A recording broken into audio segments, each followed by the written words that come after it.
One of the reasons I chose to run for office is because I saw a search result that suggested a candidate gets better answers than a member of the general public. So that's why I'm trying to be a candidate, because I still have questions regarding the fire at Viva Maria. I'm going to go over those in this document. This document I will make public, and I will be sending to the state fire marshal's office. Fire investigation checklist. These are just things that I am trying to understand.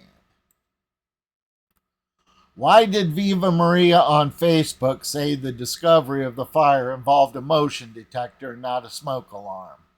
You will find that right in here. This is a post from Viva Maria's page on Facebook. It was up as of this morning. Lima Security called and said there was a motion alarm.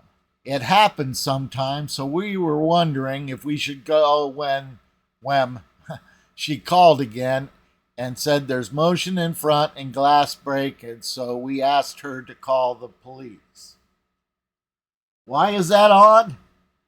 Smoke detection, not smoke alarm. The reason I find it alarming is because I believe aren't apartments currently required to have functioning smoke alarms regardless of occupancy? Now, I note and I understand that the apartments that were empty above, if they just had battery smoke alarms, it wouldn't have notified anybody. But somebody might have heard it walking by or in a nearby business if there were alarms going off in an empty building. Nobody apparently seemed to do so. And shouldn't Viva Maria have a smoke fire detected system since they operated a kitchen? Well, this is the law regarding smoke alarms. Most important part here is that fire detections and alarm systems shall be maintained in an operative condition at all times. Again, in any of the reporting on the Viva Maria fire, I cannot find anything about smoke detectors. Maybe the investigator will. Now, one of the talks I had with the inspector, he said that the building was for sale at the time of the fire. Now, I know that Viva Maria was for sale, but not at the time of the fire, and I'm concerned whether the inspector's confusing the facts. Here's the web address, and here's where it was up for sale. Now, the status shows closed, and that's true because I stopped seeing it for sale before the fire. So why is there so little evidence of... Oh, that's my next question. Why is there so little evidence of the 18 people claimed to be displaced? They don't like that. They thought claiming, but I haven't found them, so it is claimed. So I'm going to tell a word to ignore that. 2 trips made by me showed there was little, if any, water and smoke damage.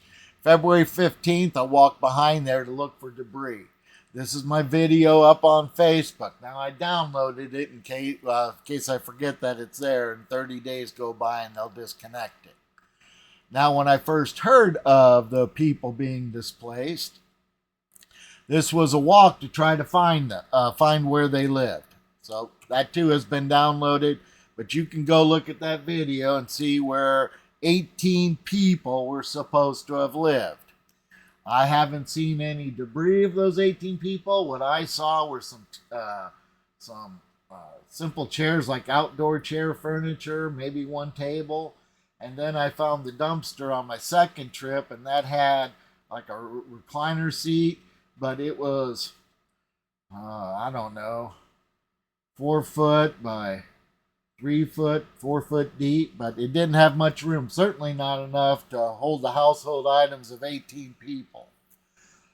And that's where I bring this question in. Will there be pictures of all the damaged items for the insurance claims? Like I said, if they had 18 people living in that building next door, which I'll talk about later, who are they? Where were they? Where's their stuff? I don't get it. This is also odd. On my second trip, I found the car that was destroyed that was in the corner of one lot. And that was the only one I saw. Now, if there were a bunch of cars out back for these 7 different families, why is there only one destroyed? And this also is odd. Why is there no media coverage of those families? All the reports I have seen in the past always talked of the people. Whether it was to garner sympathy or to get on the news, they're usually reported on. You know,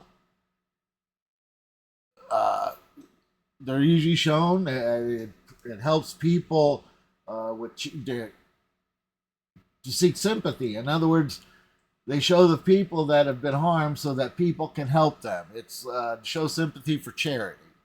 Now, among them, there are people who love attention, so why wasn't one of those people displaced dying to get on the news to talk about their experience? There's no media reporting of this at all. Now, in case there's something nefarious, is there electronic evidence to support 18 people living there? 18 people are going to have a lot of electronic devices, and all electronic devices nowadays tend to have a GPS. That's to help with apps, but most importantly, it tracks where they are. Now, there's a business next door. Nice folks. I shop there. Not a big customer, but I'm trying to shop there before some of their business goes away. Does Vape and Chill have any surveillance videos of those that live behind them? Vape and Chill is across the alley from Viva Maria. Literally, it is the closest building to the heart of the fire. They're up and running. So I am glad that whatever smoke and damage displaced 18 people, it didn't harm their business, which was closest to the fire. Yeah, I haven't asked them. I'm sorry, I got ahead of myself. Does Vape and Chill surveillance? Vape and Chill's cross the alley. The people that were disclosed live directly behind them. And I have not asked the proprietors if they've had much inventory loss. They were back open soon after the fire. Okay. Regarding those people, do those displaced people have similarities? Now, this is speculation. In other words, I'm thinking, well, if they were there, was somebody trying to get rid of them? Should it be proven to exist, was the fire set to get rid of it? Yep, just wondering what would happen if that's 18 people. Like I said, that's what the claim is. The claim is verified by, let's see, who did I talk to at the Marita Salkowski at the American Red Cross. And it took a while to find them. But once I did, I talked to him a couple times, and I got it on record of the number of people. 7 cases, 18 people. That's where I got the 7 families. Now, Chief Epley. Chief Epley was one that talked to the hometown stations. This is the article from the hometown station. It has a video above it. What I'm concerned about is the statement that Chief Epley made. Here it is. Chief Epley said no one was inside Viva Maria when the fire broke out, and all apartment occupants escaped without injury. Now, this is what got me on to this, because I thought those apartments were empty above them. And this was confirmed later that the apartments were empty above them. But anybody who reads that would leap to the conclusion that they're talking about the apartments where the fire occurred. That is not what they're talking about, and the videos I posted above will show it. They talked about the apartments next door, behind the Vape and Chill. Vape and Chill is open and up and running. Folks behind them, gone if they actually live there, which I can't seem to find proof of. Are there any connections between Chief Epley and Viva Maria? Now, I get it. We're a small little village. It is very likely that Chief Epley and his family probably ate at the Viva Maria several times. might have been friends, may even have socialized. Now, does that socialization include arson and insurance fraud? I don't know. But you could look to see if their GPSs showed that they were anywhere odd together at the same time. Not likely, very rare, but it definitely should be part of an arson investigation. Now, one of the talks I had with the inspector, we were talking about were eyewitnesses reporting that they didn't start spraying water right away. Now, some of the witnesses said the firemen said it was because the fire was too hot. When I talked to the fire inspector, he was talking about bitter cold. Now, I haven't gone back to check the temperatures of the second, but it was in a deep freeze. But he thought it could mean fire hydrants. He then postulated that he would not be, I think his words were, he would not be surprised if there are water main breaks once we hit a thaw. Good news, he was wrong about that. There were no water main breaks. But that goes back to, why did people report that they didn't start the fire or start fighting the fire right away? I wasn't there, so I don't know if that's true or not. I hope there's videos that were collected, which is why I talked about the videos. Are all the videos collected by nearby businesses and spectators going to be public? How many videos are there? I've seen a few shared on Facebook and Instagram. Now, the only reason I see a few is because I only went looking for a short while. There may be tons that I have not seen. I am hoping that the arson investigation report will have all those videos and that they'll all be public. And then I have one concern on a personal level. I wanted to talk to Chief Epley about his ambiguity with WLIO, but he doesn't respond. So I asked my local village to see if Chief Epley worked for them. The township administrator, Amanda Sears, replied and told me that nope, he is part of Liberty Township, not the village of Ada.